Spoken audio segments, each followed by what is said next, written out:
Financial freedom with SIP.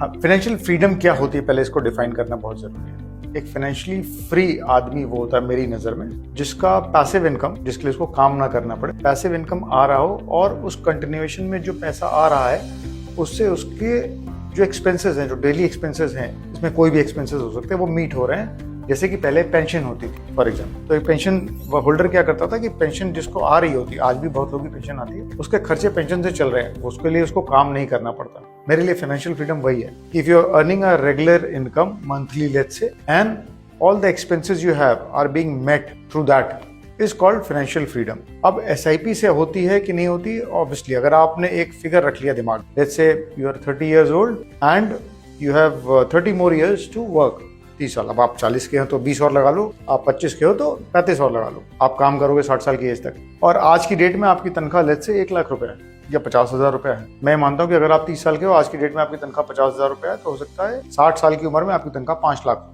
Just I am taking a wild guess. अब 5 लाख की तनख्वाह उस समय होगी, दैट मीन्स आपको उस समय एक 60 साल के बाद एक ऐसा दिन आएगा जब आपके पास नौकरी नहीं रहेगी, आप रिटायर हो चुके रहोगे और आपकी लास्ट महीने की तनख्वाह ड्रॉन सैलरी होगी 5 लाख। तो जब 60 साल 1 महीने के हो आप और नौकरी नहीं है तो आपके पास वो 5 लाख रुपए नहीं आएंगे।